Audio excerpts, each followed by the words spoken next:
Pandemi COVID-19 telah berdampak besar pada berbagai macam sektor, mulai dari ekonomi, kesehatan, politik, sosial, budaya, hingga agama. Tak terhitung lagi berapa banyak hal telah tertunda, berapa banyak kebijakan telah tersendat, dan berapa besar ekonomi rakyat mati. Ini adalah situasi sulit, tapi walau bagaimanapun kita harus tetap bangkit. Meski tertatih, semua hal harus tetap berjalan. Pemerintah harus memproduksi kebijakan yang tegas, tidak mencela-mencele atau justru terkesan larut dalam kebingungan. Sebab hari ini jutaan rakyat menunggu di balik pintu-pintu rumahnya yang telah jauh-jauh hari diminta ditutup rapat. Rakyat menunggu tangan-tangan pemerintah mengetuk melalui kebijakan yang bisa memberi mereka harapan hidup di masa depan. Pemirsa, di tengah pandemi COVID-19, upaya terbaik yang bisa kita lakukan adalah menjaga social distancing dan physical distancing. Biarkan saya, Rismayanti Borton, beserta kru Fajar Surya Televisi, yang terus berproduksi, memberikan konten positif, edukasi, wawasan, dan update politik situasi di Provinsi Lampung. Anda di rumah saja. Sebab kita hanya bisa berharap pada diri sendiri, karena terlalu berharap pada si empunya kebijakan kerap dimanipulasi.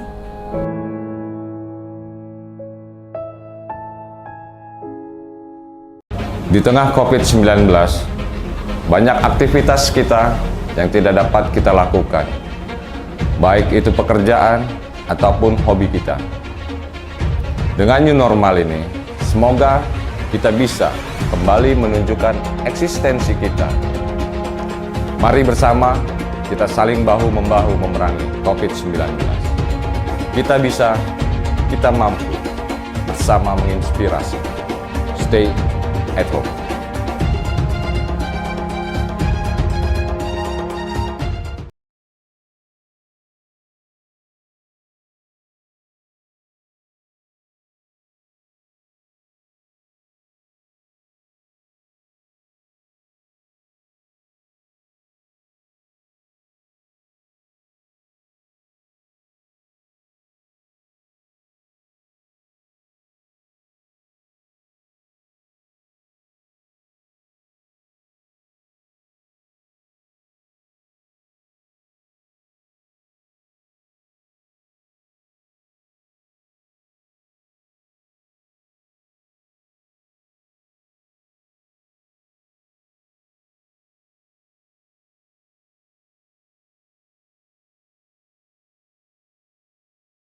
Kami akan memberikan informasi yang berkualitas. Bersama saya Mutia Balkis, hanya di Fajar Surya Televisi.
Sudah ada perusahaan yang sounding ke kami untuk minta dibuatkan titik tersus, mungkin yang di sebelah sana kejauhan ada didekatkan di sini seperti itu. Tapi kami tetap harus memperhatikan keberlanjutan atau kiri kanan ini kegiatan apa yang ada, ini harus disinergikan. Nah, dari aspek sosiologisnya, saya menyarankan, saya berharap agar setelah dari sini nanti ditemukan formulasi terintegrasi. Ya. Ngobrol bareng, ya kan gitu, yang praktis. Sehingga formulasi sudah ketemu, tidak ada perdebatan lagi. Tinggal go on. Misalnya DKP, batasan pertambangan, batasan pekerjaan, langkahnya 7 misalnya. Ketika sudah 7 langkah itu jangan ada lagi diskusi lagi. Jangan balik situ lagi. Tinggal lempar ke perizinan misalnya nambah 3 langkah. Jadi kan 10 langkah. Jadi langkah ke-7 di perhubungan, di pertambangan, langkah ke-3 di perizinan. Orang punya kepastian. Nah itu, saya pikir itu yang harus dipikirkan segera, biar perpres kewenangan yang ada sama kita terkait dengan kewenangan yang ada ini terkait dengan pertambangan logam dan batuan ini bisa kita kapitalisasi bahasanya tadi untuk kepentingan daerah ya. Nah kemudian saya juga ingin menyarankan di dalam perpres itu ada 3 hal yang didelegasikan kepada kita. Yang pertama itu pemberian izin, ya. Yang kedua itu pembinaan. Yang ketiga itu pengawasan. Ini yang sering lupa, pembinaan.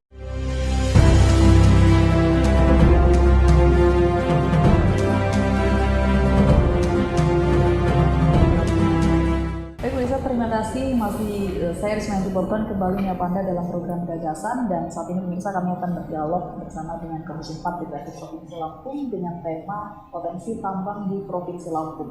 Pemirsa, seperti yang kita tahu bahwa Provinsi Lampung adalah salah satu daerah dengan potensi tambang yang luar biasa. Nah, ini adalah potensi yang bisa kita manfaatkan untuk meningkatkan income daerah. Tapi kita berbicara soal potensi tambang, ini juga berbicara soal bagaimana pengelolaan daerah kita terkait dengan potensi-potensi tambang yang ada, yang sudah dieksplorasi dan yang akan dieksplorasi. Saya akan berdialog bersama dengan beberapa narasumber pemirsa. Yang pertama adalah Komisi 4 DPRD Provinsi Lampung, yakni Bapak Dr. Mirzali. Selamat siang Bapak. Bagaimana kabar, sehat ya? Alhamdulillah sehat. Baik, saya selanjutnya yakni dari Dinas Perizinan Satu Pintu. Selamat siang Ibu. Dan kemudian juga dari Dinas Pertambangan dan juga Dinas Pertambangan, dan juga ada dari Dinas Kelautan dan Perikanan, dan juga ada dari Dinas Perhubungan. Baik, melihat potensi pertambangan di Provinsi Lampung ke depan, mungkin ini menjadi wewenang dari Dinas Pertambangan. Yang sudah ada, yang sedang akan dieksplorasi, dan kemudian potensi yang mungkin bisa dieksplorasi di Provinsi Lampung sendiri, mungkin bisa dijelaskan secara detail. Ya, bicara potensi tambang yang ada di Lampung ini memang menarik juga, Mbak. Banyak potensi-potensi yang bisa kita manfaatkan, kan. Tergantung daripada nawa itu kita juga sih sebenarnya. Nawa itu ya? Iya, niat kita juga kan. Ini mau kita manfaatkan nggak nih? Ini niat kita sebagai sektor usaha atau niat kita sebagai dari sektor pemerintah daerah, karena ataukah berkaitan. bagaimana? Dua-duanya. Pemerintah juga ya? bermanfaat, pengusaha juga bermanfaat. Dua-duanya menguntungkan sebenarnya. Kalau memang ini bisa kita manfaatkan kan. Cuman untuk memanfaatkan ini juga kita juga harus melihat juga dari sisi potensinya terutama kan. Kemudian juga bagaimana proses untuk pengelolaannya juga harus kita lihat juga kan. Terutama terkaitan juga dengan dinas-dinas. Ini kembali lagi kan yang mendukung kan. Potensi yang ada di Lampung ini yang paling utama itu ada di andesit. Kami sudah mengeluarkan izinnya itu sudah 96 izin. 96 perizinan ya. Di sektor? Di sektor andesit namanya. Kalau dulu itu namanya galiansi. Kalau andesit itu masih sejenis bebatuan. Jenis batu-batuan itu andesit. Itu sudah ada 96 izin telah kita keluarkan, izin resminya. Itu yang paling besar hari itu ini. Yang paling besar ya. Artinya potensi ini sangat luar biasa di sangat luar biasa. Ya. Dan masih akan bisa dieksplorasi lagi untuk sektor-sektor yang lain. Sudah ada eksplorasinya, eksploitasinya juga sudah berjalan, produksinya juga sudah berjalan. Bahkan ada sudah memperpanjang juga kok. Datanya ada di kami, perpanjangannya sudah ada juga. Kemudian potensi yang berikutnya pasir. Nah, pasir ini yang banyak potensi itu terutama di wilayah Lampung Timur, kemudian juga Tulang Bawang. Itu yang paling banyak potensinya, termasuk Lampung Tengah. Baik, sejauh ini Ya. sudah berapa izin pertambangan pasir di Provinsi? Ya, ini yang menariknya nih Mbak.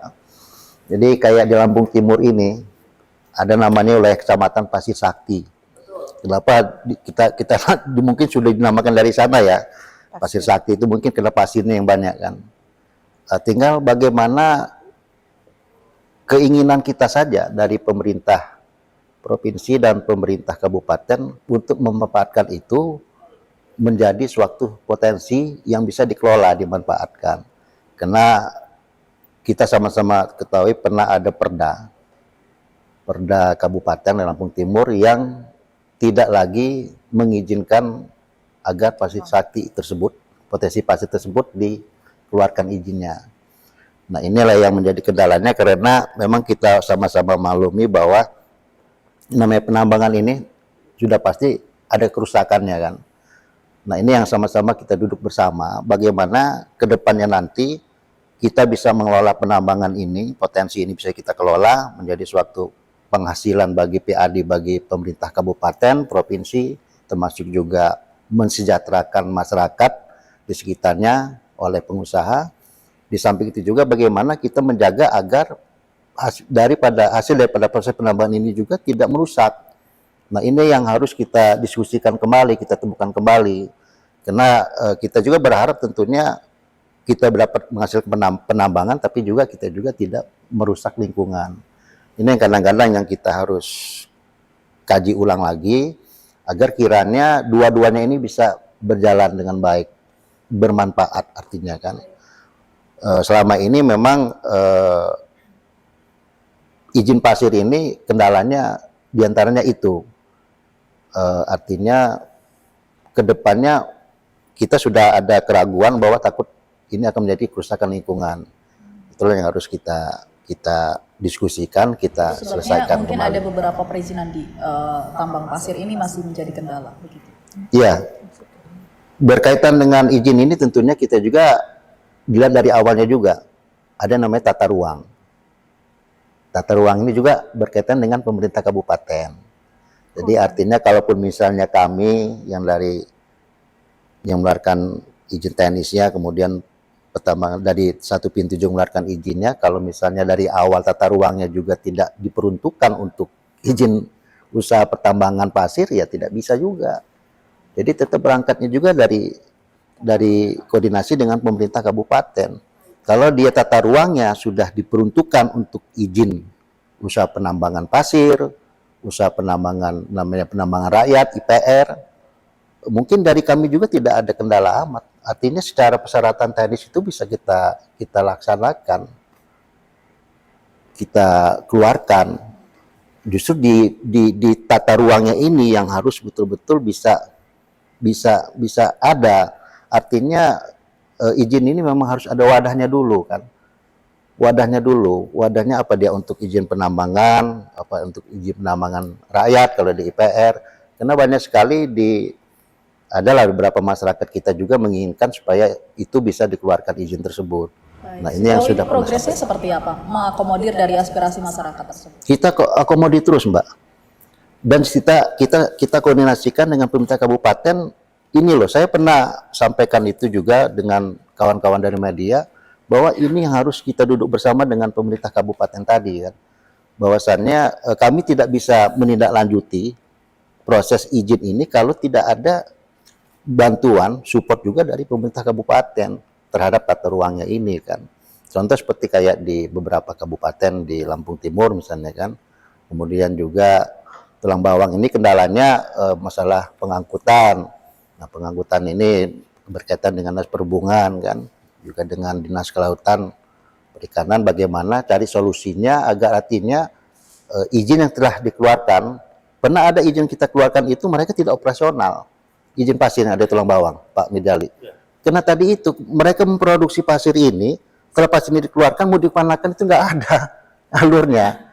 Sementara kalau misalnya lewat jalan raya pun harus diam-diam artinya kan, dan ini kadang-kadang menimbulkan konflik antara masyarakat, pemerintah dan dengan pengusaha itu kan.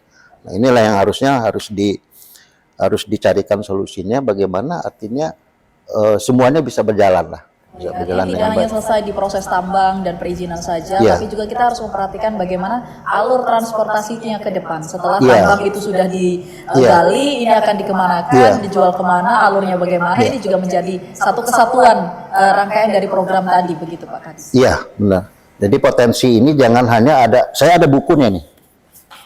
Buku potensi sumber daya mineral. Di sini tertera secara hipotetiknya juga ada di sini potensi apa saja yang ada di Provinsi Lampung ini. Cuman saya berpesan di sini, Pak Mirjali, artinya potensi ini jangan cuma jadi potensi saja di kami di SDM, tapi ini bisa dimanfaatkan untuk Potensi yang ada bisa memberikan income yang positif untuk ya provinsi. untuk Artinya harus ada untuk pengusaha, pembangunan kita. kemudian pemerintah juga menyambut itu dengan baik sehingga bisa berjalan beriringan. Betul, Ya, Pak Kadis ya. kira-kira seperti itu. Baik, saya ke Bang Mirzali. Melihat apa yang disampaikan oleh Pak Kadis pertambangan tadi terkait dengan potensi tambang yang ada di Provinsi Lampung. Komisi 4 sendiri yang paling sering berinteraksi mungkin dengan, walaupun paling sering mendapatkan aspirasi baik itu dari sektor pengusaha maupun dari masyarakat yang terdampak dari pertambangan sendiri. Melihat potensi yang ada di Provinsi Lampung dengan beberapa sektor tambang tadi, bahkan andesit menjadi salah satu yang paling tinggi, tapi juga potensi kita yang lain juga besar juga, yang bagaimana ini bisa dikelola sehingga bisa memberikan income positif terhadap Provinsi Lampung. Bagaimana pendapat Bang Mirzali dari Komisi 4 sendiri? Ya, jadi tadi kita sudah sama-sama simak dan saya sama dengan Pak Eri ya. Kalau bicara potensi pertambangan, sudah Provinsi Lampung itu secara teknis ada di pertambangan titik dan lain-lain ukurannya kan. Tapi bagaimana caranya sekarang? Ya harus kita pikirkan bersama, harus ada Excel-nya. Potensi ini bisa dikapitalisasi. Baik. Nah, bentuk kapitalisasinya itu ini konkret, terukur. Misalnya kan kalau di di Indonesia itu paling terkenal tuh ada beberapa daerah yang pembagian bagi hasil dari sumber daya alam itu tinggi sekali. Misalnya Papua, misalnya kan gitu. Kemudian Aceh, ya kan? Ada Riau, ada Kaltim. Ya kan wujudnya dari potensi itu tadi harus seperti itu. Kalau dia hanya potensi saja, misalnya begini nih, sering kita, Lampung, misalnya kita bicara konteks yang lain, misalnya wisata, daerah kami itu lebih hebat, lebih bagus daripada Hawaii, ya kan? Sering ada narasi-narasi semacam itu. Kan? Tapi kan dari zaman Nabi Adam diciptain nggak dikelola-kelola ya begitu. Manfaatnya nggak kecil sekali manfaatnya, nggak bisa dikapitalisasi. Yeah. Nah ini juga dengan pertambangan tadi Pak Eri sudah sampaikan kaitan dengan Perpres 55 gitu kan, misalnya andesit, kemudian pasir. Tahu tidak? Beberapa tahun yang lalu ini sebenarnya Provinsi Lampung harus mengambil ketika terjadi moratorium penambangan pasir di Provinsi Banten. Itu pernah terjadi. Ya, pernah. Sedangkan Lampung itu letak paling strategis Paling dari Pulau dekat. Jawa, paling dekat. Bagaimana kebutuhan pasir di reklamasi segala macam itu ya. Kemudian di Banten di moratorium, tidak boleh ada kegiatan. Pertanyaannya di mana untuk memenuhi kebutuhan itu? Mestinya larinya ke Lampung. Tapi karena kita tidak siap dalam segala hal, potensi kita ada tadi, tapi nggak bisa kita kapitalisasi. Nah itu ketika kita bicara potensi. Artinya hari ini Provinsi Lampung dalam semangat mengkapitalisasi potensi tambang itu yang masih perlu ditingkatkan. Itu yang harus dicari. Tapi kan dalam proses mengkapitalisasi ini kan tidak hanya mendorong pemerintah saja, tapi bagaimana mendatangkan investor atau pihak swasta agar mau mengelola ini dengan baik. Swasta, saya yakin Provinsi Lampung itu daya tarik yang luar biasa. Kami pansus penyertaan modal baru saja pulang dari kunjungan kerja ke Bank DKI. Ternyata setelah dibuka oleh Bank DKI data mereka, ternyata mereka itu mempunyai target atau proyeksi utama nomor 1, bagaimana caranya kerjasama dengan Bank Lampung. Kenapa kita tanya? Karena luar biasa potensi dan kemajuan daerahnya. Ini kacamata analisa dari mereka ya, dari segala hal, industrinya kah, pertambangannya kah, dan lain-lain. Kan gitu, kegiatan jasa perdagangannya. Nah ini artinya yang kita rasakan juga seperti itu, apalagi dengan terbukanya jalan tol, akses yang seperti ini kan yang mempermudah. Nah jadi ketika kita bicara potensi, di satu sisi saya ingin mendorong, sama bahasanya, mari potensi yang ada, kalau teknis saya tanya dengan Pak Eri lah, titiknya di mana andesit saya nggak tahu titiknya, tapi saya aku yakin, ya kan, dari mana nih? Emang ngambil dari provinsi mana ngambil pembangunan pasir, pembangunan tol? Kan dari potensi kita yang ada, kan begitu. Entah itu yang sudah dieksplorasi atau yang masih statusnya ilegal Nah, karena itu kita nggak tahu. Tapi kan akhirnya kan tetap berjalan, Betul. kemudian itu tidak membawa pendapatan. Baik, inilah yang harus dievaluasi hari Inilah ini. yang harus menjadi semangat dan harus ditemukan formulasinya. Yang kedua, karena ini juga bicara potensi dan jangan sampai kita menggubu-gubu bicara potensi, kemudian tidak memperhatikan masalah impact, dampak lingkungannya, dampak sosialnya dan lain-lain. Sebenarnya di kegiatan pertamanya itu sudah asal patuh aja dengan Ada dengan jaminan. ketentuan itu sebenarnya nggak ada persoalan terhadap lingkungan, nggak ada persoalan terhadap dampak sosial. Saya kasih contoh pedalaman alur di laut misalnya. Pedalaman alur di laut itu kan ada kedalaman maksimalnya. Yang bila sampai kedalaman maksimal itu dilanggar, maka plankton di situ akan mati. Kan begitu. Artinya kalau nggak dilanggar batas-batas peraturan yang ada itu kan nggak ada masalah. Peraturan itu memberikan ruang untuk kita memaksimalkan. Nah, mohon maaf saya harus sampaikan, Lampung beberapa tahun terakhir itu belum maksimal dalam hal mengambil potensi, memanfaatkan, mengkapitalisasi potensi yang ada ini. Artinya saya ingin menyampaikan bahwa saya mendorong untuk mengkapitalisasi semua potensi yang ada dengan tetap berpatokan harus memperhatikan melaksanakan ketentuan peraturan yang ada sehingga tidak mengganggu lingkungan, tidak mengganggu dampak sosial. Itu.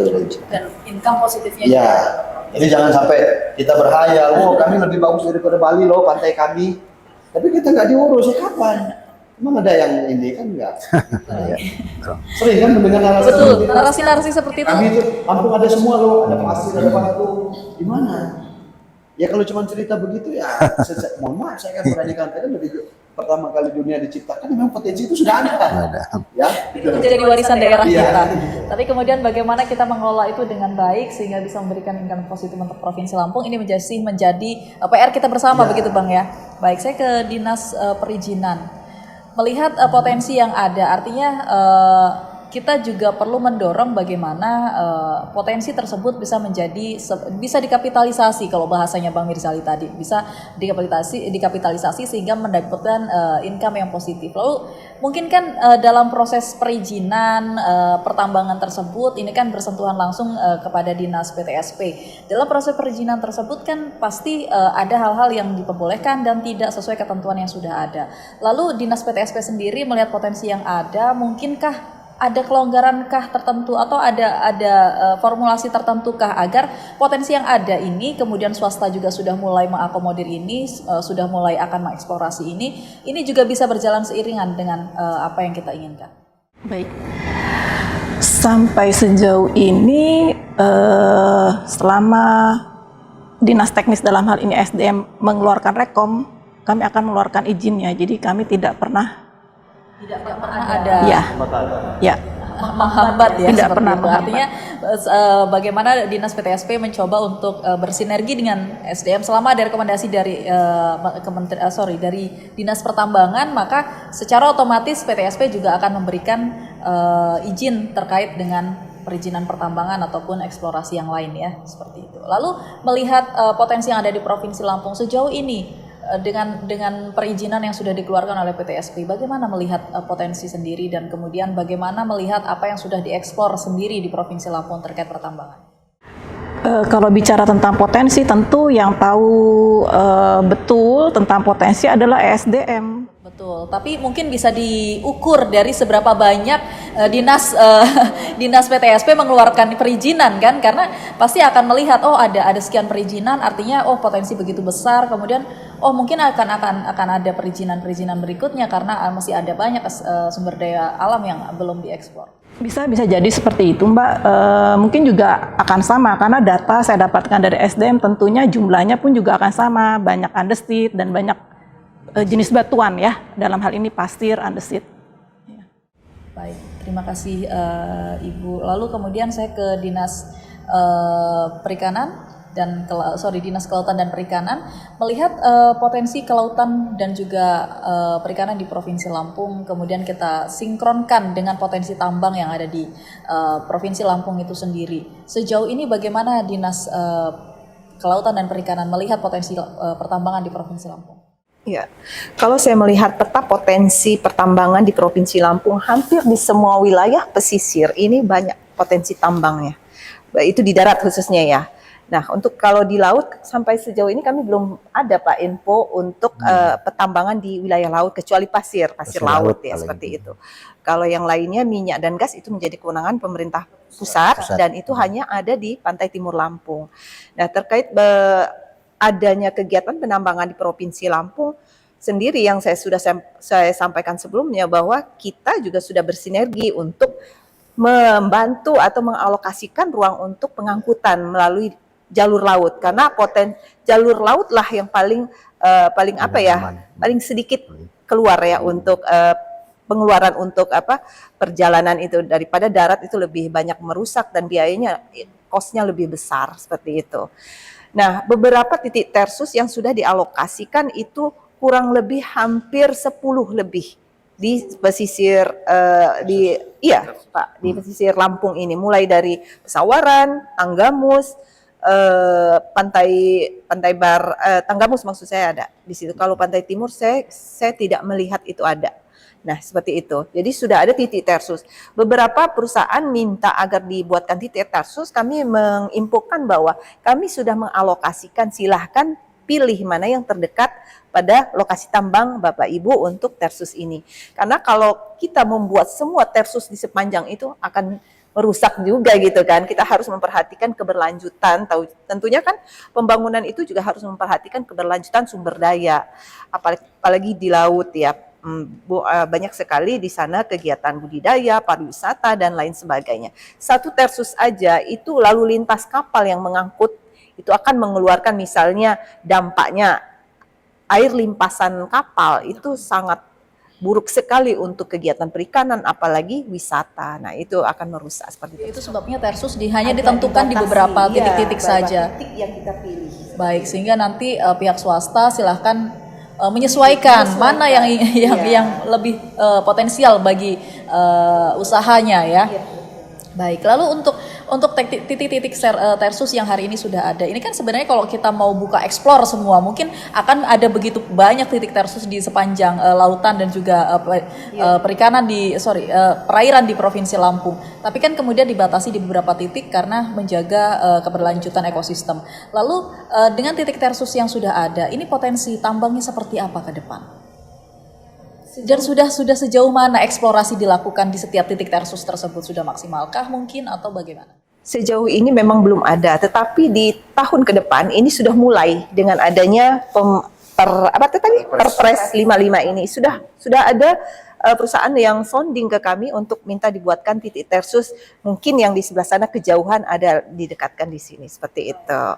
Tapi kami tetap harus memperhatikan keberlanjutan atau kiri kanan ini kegiatan apa yang ada ini harus disinergikan. Oke, artinya dengan adanya Perpres nomor 55 tadi yang baru dikeluarkan oleh pemerintah, ini ada gayung bersambut dari pihak swasta yang mencoba untuk meminta dibukakan titik tersus baru. Berdasarkan padahal sudah ini di luar dari titik tersus yang sudah ada. Iya. Yang sudah ada tetap kita tidak hilangkan artinya, tetapi untuk titik tersus yang baru memang kalau memang itu sesuai, kan kita punya tim teknis indikator tertentu untuk menentukan bahwa titik tersus itu memang paling tepat di sini. Ada perusahaan misalnya minta titik tersus di sini, jika di situ ada kegiatan budidaya yang sangat dekat, ini sangat mengganggu, maka akan kami pindahkan sedikit bergeser. Nah, kadang-kadang perusahaan ini keberatan. Mereka akan mengeluarkan kos yang lebih besar misalnya. Tetapi kalau kita memperhatikan sumber daya, kita tidak hanya memperhatikan keberuntungan satu aja perusahaan saja, tetapi juga harus melihat di sini ada kegiatan budidaya tambak udang dan lain sebagainya. Ini yang sudah existing misalnya, seperti itu arahan kami. Baik, jadi sejauh ini dengan titik-titik tersus yang sudah ada, yang sebelumnya sebelum Perpres ini diberikan, apakah ini sudah dimaksimalkan dengan sangat baik oleh beberapa pihak swasta untuk dieksplorasi? Sudah sejauh ini sudah ada. Jadi insya Allah dengan Perda ke depan, Perda RZ ini kan nanti akan diintegrasikan dengan Perda RT/RW. Nah, ini jika Perda ini sudah diberlakukan akan berjalan. Baik, terima kasih Bu Sadariah dari Dinas Kelautan dan Perikanan. Artinya ke depan dengan adanya Perpres nomor 55 kita harapannya akan lebih banyak lagi eksplorasi yang bisa menimbulkan dampak positif dari potensi yang sudah ada. Lalu saya ke Dinas Perhubungan. Dengan potensi pertambangan yang ada, ini kan akan menjadi PR juga buat Dinas Perhubungan bagaimana memastikan bahwa alur distribusi hasil pertambangan ini berjalan dengan baik. Ketika melintasi lautan jelas rutenya, ketika melintasi daratan jelas tidak mengganggu lalu lintas yang lain. Karena saya melihat di beberapa titik jalan, kalau misalkan kita lewat dari Bandar Lampung menuju Waikanan, kita akan melihat ada banyak sekali tambang batu bara. Truk-truk batu bara yang melintas di sana, yang kalau saya tidak salah, ini menyalahi aturan, karena seharusnya hasil tambang itu tidak diperbolehkan melintasi jalan raya, harus punya alur sendiri, bukan begitu Pak ya? Tapi kemudian ini terjadi, sementara tambangnya ada di provinsi lain, lewatnya provinsi Lampung, ya kan kita dapat kerusakannya, tapi potensi dan juga dampak income ekonominya kita tidak dapat. Kemudian jalan diperbaharui dalam setiap 2 tahun sekali. Kemudian banyak dampak positif, dampak negatif lainnya ketika memang ini tidak diatur dengan baik. Bagaimana Dinas Perhubungan menanggapi? Itu loh Mbak ya, itu yang jadi kendala kita. Baik. Dan ini himbauan juga kepada pengusaha. Jadi jangan Dinas Pertambangan sudah mengeluarkan izin, PTSP sudah mengeluarkan izin, sehingga mereka pengangkutan hasil tambangnya istilahnya apa ya? Karena mereka sudah punya izin, mereka semua menganggap izin itu sudah boleh mereka lakukan semau mereka gitu kan. Baik, termasuk menggunakan fasilitas umum. Iya, terkadang mereka ngangkat isi barang tambang itu ke misalnya ke darat, mereka lewat melebihi tonasi. Iya, betul. Jadi mereka melebihi tonasi sehingga jalan kan rusak. Betul. Jalan rusak, kadang terjadi kecelakaan. Betul. Sudah itu nanti yang di itunya kok kami nggak ngedata. Padahal itu kesalahan dari pengusaha. Itu juga himbauan untuk pengusaha. Kalau masalah Tersus Mbak, benar kata Ibu dari Perikanan, kita itu memang mengadakan sudah berapa kali survei Ibu ya, itu Tersus ya, di daerah Pesanggerahan sudah pernah ada juga. Cuman mungkin kadang-kadang kita hambatan tuh dari pihak pengusahanya juga. Baik. Kalau kita mereka menunjuk di sini loh tempatnya, tapi ternyata pada saat aktualisasi itu ada digeser sedikit. Karena ada kerambah misalnya, ada tambak udang misalnya. Jadi terkadang mereka bilang oh ini udah di sini. Kita pindahkan ke sini dikit, mereka kadang-kadang agak keberatan gitu. Padahal itu untuk kepentingan kita bersama. Baik. Jadi itu kadang-kadang kita Tapi kan kita bisa mengambil tindakan tegas kan dalam hal itu. benar. Cuman kan pengusaha yang investasi ke kita, investor ke provinsi. Kalau misalkan kita terima dengan sebaik-baiknya ya Mbak, kan itu untuk income kita juga. Baik. Nah jadi kita edukasi mereka dengan cara baik ya, bisa pindah sedikit, jangan merusak yang sudah ada. Baik. Nah itu. Lalu dengan distribusi hasil tambang tadi yang saya singgung di awal bahwa hari ini masih terjadi beberapa kali atau beberapa pihak dari swasta ini mengangkut hasil tambang melewati jalanan umum di mana itu melebihi tonase dan itu akan merusak fasilitas umum. Dan bahkan saya pikir, saya tidak tahu apakah sudah ada tindakan tegas karena sampai hari ini masih ada dan terus ada gitu. Ini bagaimana pendapat dari Dinas Perhubungan sendiri? Kita nih Mbak sebenarnya pertanyaan sulit ya. Sulit. Karena perhubungan kan kita provinsi, ada di kabupaten, ada di kementerian. Baik. Sebenarnya yang Mbak maksud di pertambangan yang di daerah Waikanan itu masuk di kan dulu itu ada timbangan namanya. Baik. Sekarang dulu di kami di provinsi, tapi sekarang wewenangnya sudah di kementerian. Baik. Nah jadi kalau kami masuk di situ kan rancu, karena bukan lagi-lagi kita terkendala di kewenangan. Iya, jadi kita mau masuk di situ kan kita nyari aturan. Nah itu wewenang kementerian. Baik. Tapi sekarang nih Mbak kita sudah beberapa kali yang ngadain operasi odol di jalan tol, bekerjasama sama pihak dari kementerian. Yang mudah-mudahan itu bisa untuk menanggulangi itu.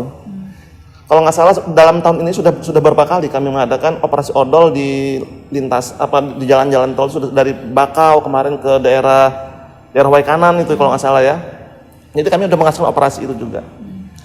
Bekerjasama sama kementerian. Baik, kalau ke depan eksplorasi tambang di Provinsi Lampung berjalan lebih kondusif lagi, kemudian proses kapitalisasi juga menjadi lebih kondusif lagi, lebih meningkat lagi. Artinya kan ini akan menjadi tanggung jawab yang besar juga bagi Dinas Perhubungan mengalokasikan bagaimana dalam proses distribusi hasil tambang ini sesuai dengan aturan. Bagaimana misalkan dia pasir yang melalui alur yang memang disesuaikan, kemudian tambang-tambang yang lain juga berjalan melewati alur yang juga disesuaikan. Nah, ke depan bagaimana memastikan bahwa tidak ada lagi penyalahgunaan fasilitas umum untuk mengangkut hasil tambang?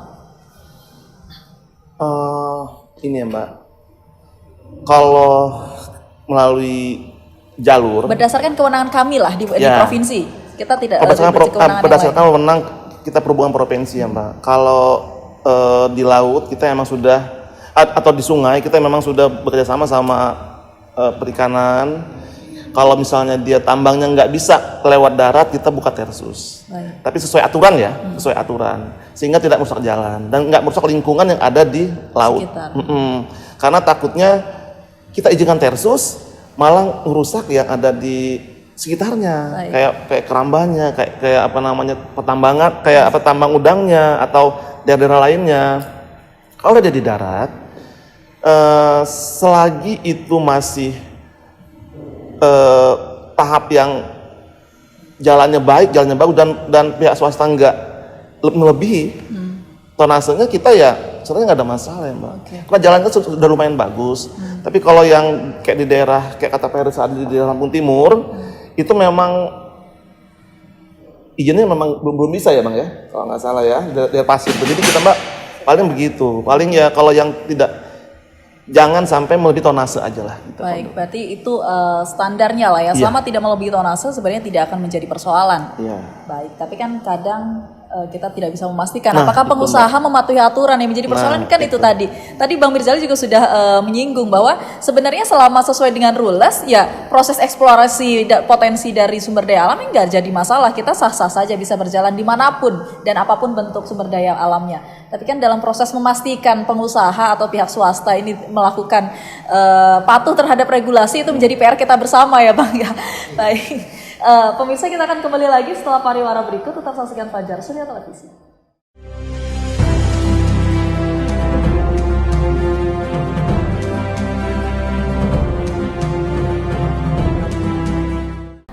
Pandemi COVID-19 telah berdampak besar pada berbagai macam sektor, mulai dari ekonomi, kesehatan, politik, sosial, budaya, hingga agama. Tak terhitung lagi berapa banyak hal telah tertunda, berapa banyak kebijakan telah tersendat, dan berapa besar ekonomi rakyat mati. Ini adalah situasi sulit, tapi walau bagaimanapun kita harus tetap bangkit. Meski tertatih, semua hal harus tetap berjalan. Pemerintah harus memproduksi kebijakan yang tegas, tidak mencela-mencele atau justru terkesan larut dalam kebingungan. Sebab hari ini jutaan rakyat menunggu di balik pintu-pintu rumahnya yang telah jauh-jauh hari diminta ditutup rapat. Rakyat menunggu. Tangan-tangan pemerintah mengetuk melalui kebijakan yang bisa memberi mereka harapan hidup di masa depan. Pemirsa, di tengah pandemi COVID-19, upaya terbaik yang bisa kita lakukan adalah menjaga social distancing dan physical distancing. Biarkan saya, Prismayanti Borton, beserta kru Fajar Surya Televisi, yang terus berproduksi, memberikan konten positif, edukasi, wawasan, dan update politik situasi di Provinsi Lampung. Anda di rumah saja. Sebab kita hanya bisa berharap pada diri sendiri, karena terlalu berharap pada si empunya kebijakan kerap dimanipulasi.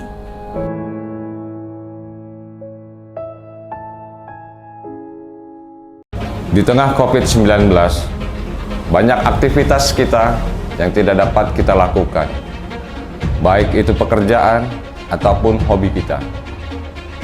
Dengan new normal ini, semoga kita bisa kembali menunjukkan eksistensi kita. Mari bersama kita saling bahu-membahu memerangi COVID-19. Kita bisa, kita mampu, bersama menginspirasi. Stay at home.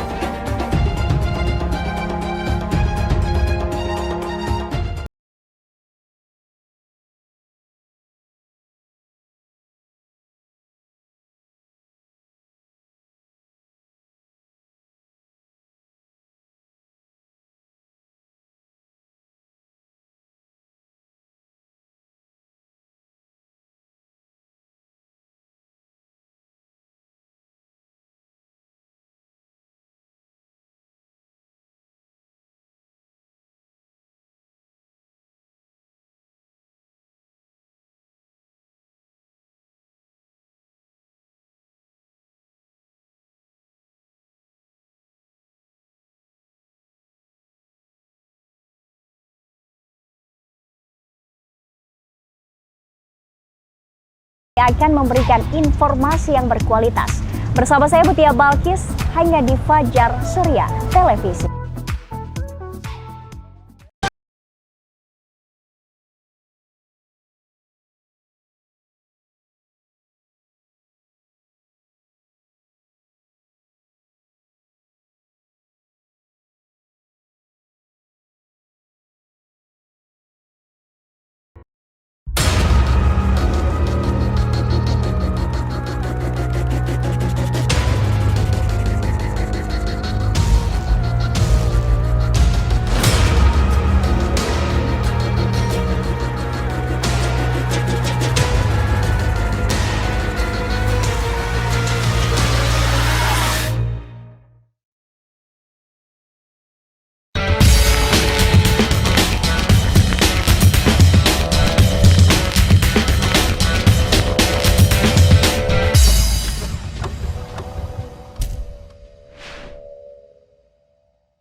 Pandemi COVID-19 telah berdampak besar pada berbagai macam sektor, mulai dari ekonomi, kesehatan, politik, sosial, budaya, hingga agama. Tak terhitung lagi berapa banyak hal telah tertunda, berapa banyak kebijakan telah tersendat, dan berapa besar ekonomi rakyat mati. Ini adalah situasi sulit, tapi walau bagaimanapun kita harus tetap bangkit. Meski tertatih, semua hal harus tetap berjalan. Pemerintah harus memproduksi kebijakan yang tegas, tidak mencela-mencele atau justru terkesan larut dalam kebingungan. Sebab hari ini jutaan rakyat menunggu di balik pintu-pintu rumahnya yang telah jauh-jauh hari diminta ditutup rapat. Rakyat menunggu tangan-tangan pemerintah mengetuk melalui kebijakan yang bisa memberi mereka harapan hidup di masa depan. Pemirsa, di tengah pandemi COVID-19, upaya terbaik yang bisa kita lakukan adalah menjaga social distancing dan physical distancing. Biarkan saya, Rismayanti Borton, beserta kru Fajar Surya Televisi, yang terus berproduksi, memberikan konten positif, edukasi, wawasan, dan update politik situasi di Provinsi Lampung. Anda di rumah saja. Sebab kita hanya bisa berharap pada diri sendiri, karena terlalu berharap pada si empunya kebijakan kerap dimanipulasi.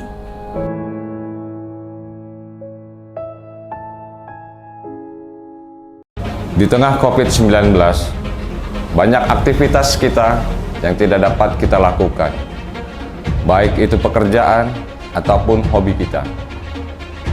Dengan new normal ini, semoga kita bisa kembali menunjukkan eksistensi kita. Mari bersama kita saling bahu-membahu memerangi COVID-19. Kita bisa, kita mampu, bersama menginspirasi. Stay at home.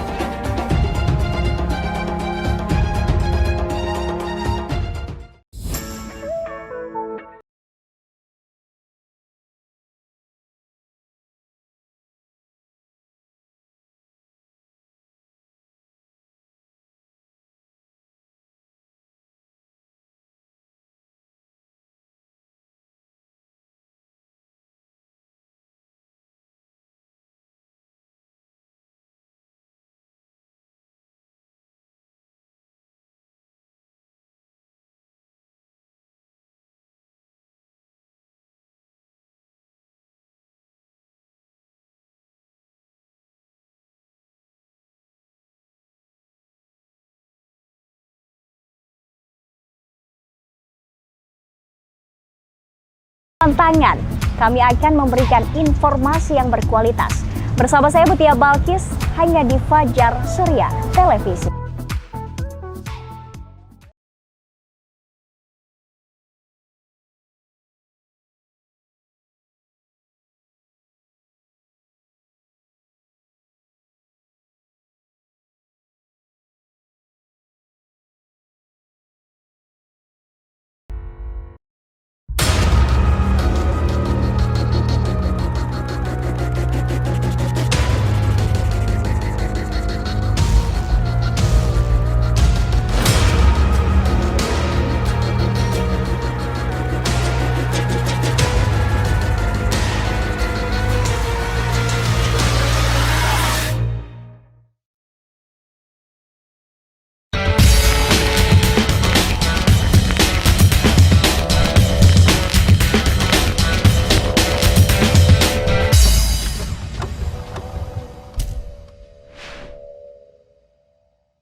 Kembali lagi bersama saya Ismail Korban dalam program gagasan, dan kita masih berdialog bersama dengan Komisi 4 dan juga beberapa stakeholder terkait dengan yang sudah hadir di sini bersama.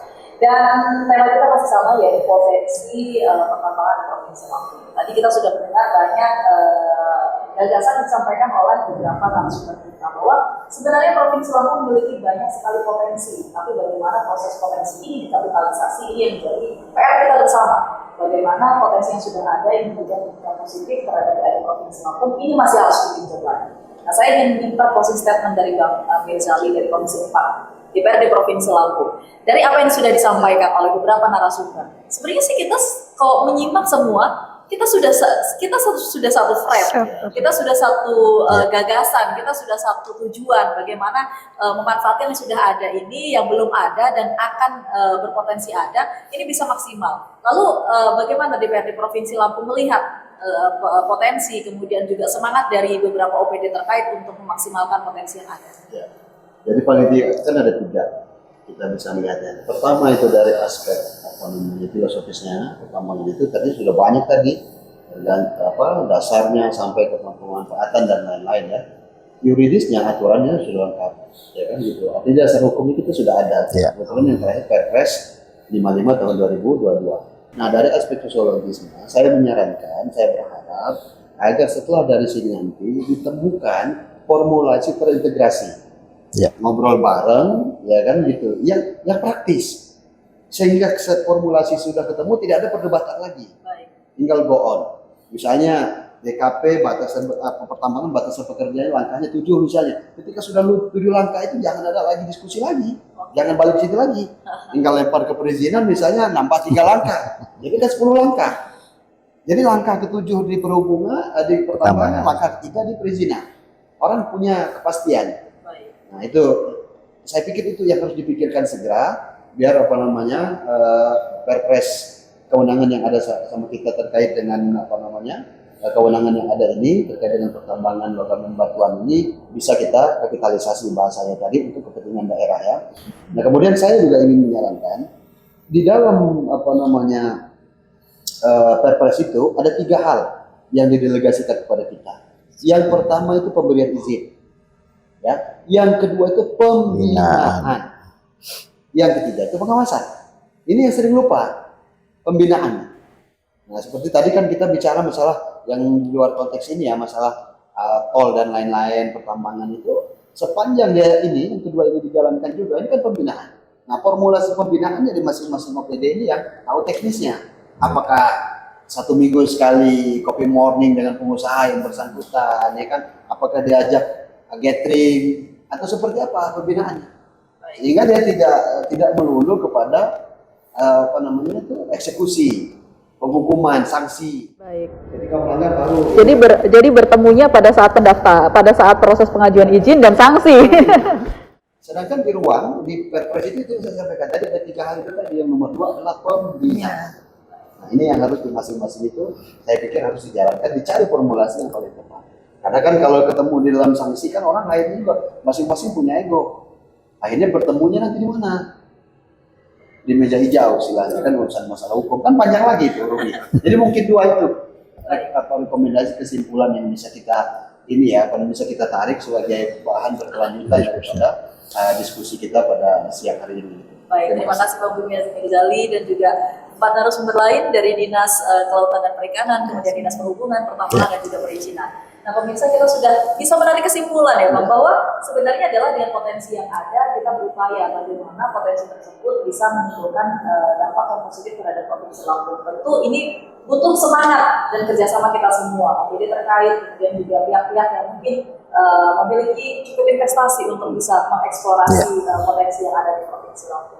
Dan lagi-lagi kita butuh kerjasama yang baik untuk mewujudkan semangat yang baik juga untuk Provinsi Lampung. Kita berharap apa yang sudah dimiliki Provinsi Lampung ini betul-betul bisa dikelola dengan baik tanpa adanya dampak negatif terhadap ekosistem. Kita berharap bersama. Terima kasih pemirsa sudah menyimak dialog kita pada kesempatan kali ini. Saya Sinti Bokon, memperkenalkan diri dan sampai jumpa.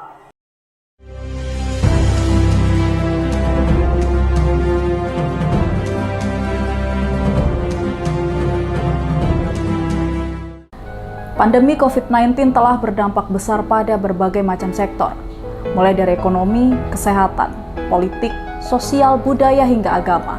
Tak terhitung lagi berapa banyak hal telah tertunda, berapa banyak kebijakan telah tersendat, dan berapa besar ekonomi rakyat mati. Ini adalah situasi sulit, tapi walau bagaimanapun kita harus tetap bangkit. Meski tertatih, semua hal harus tetap berjalan.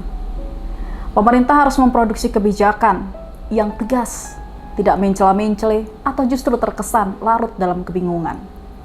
Sebab hari ini jutaan rakyat menunggu di balik pintu-pintu rumahnya yang telah jauh-jauh hari diminta ditutup rapat. Rakyat menunggu. Tangan-tangan pemerintah mengetuk melalui kebijakan yang bisa memberi mereka harapan hidup di masa depan.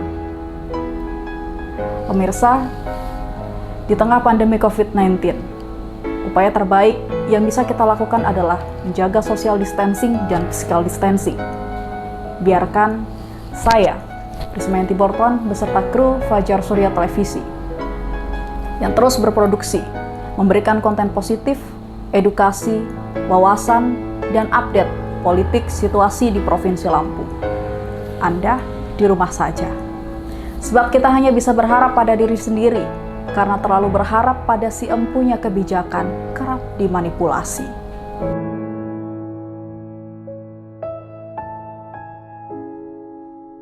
Di tengah COVID-19, banyak aktivitas kita yang tidak dapat kita lakukan, baik itu pekerjaan ataupun hobi kita.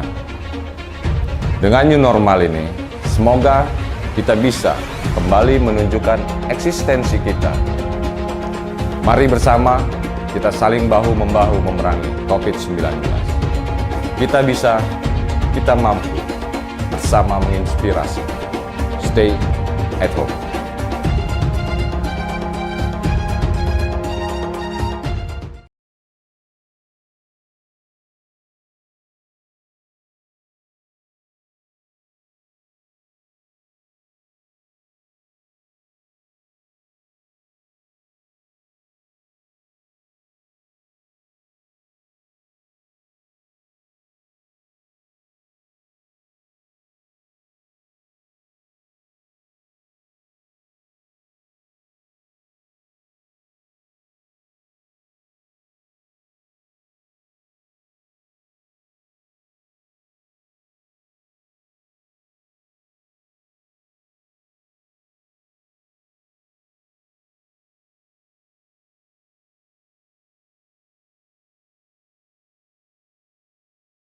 Kami akan memberikan informasi yang berkualitas.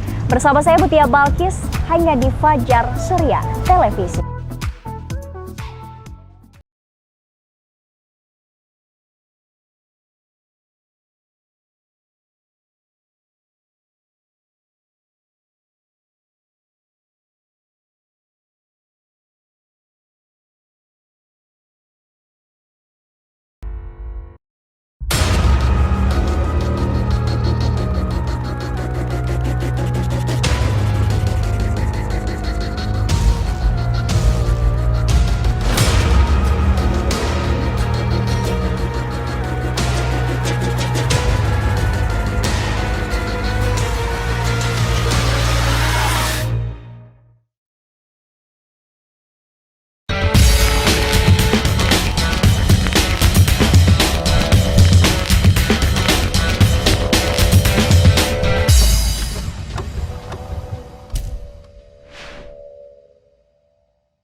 Pandemi COVID-19 telah berdampak besar pada berbagai macam sektor, mulai dari ekonomi, kesehatan, politik, sosial, budaya, hingga agama.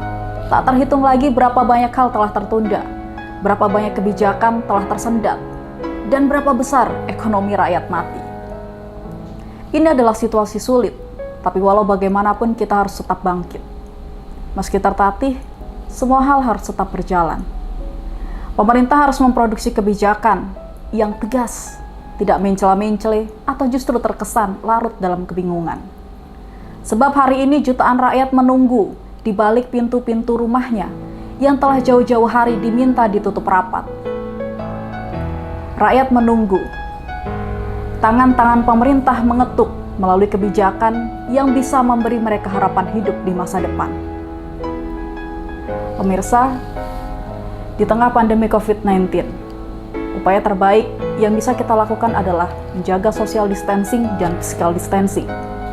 Biarkan saya, Rismayanti Borton, beserta kru Fajar Surya Televisi, yang terus berproduksi, memberikan konten positif, edukasi, wawasan, dan update politik situasi di Provinsi Lampung. Anda di rumah saja. Sebab kita hanya bisa berharap pada diri sendiri, karena terlalu berharap pada si empunya kebijakan kerap dimanipulasi.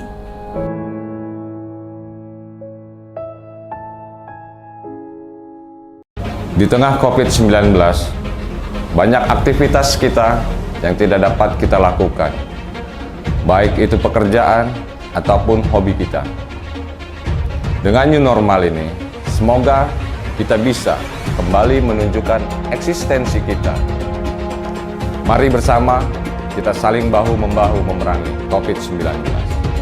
Kita bisa, kita mampu, bersama menginspirasi. Stay at home.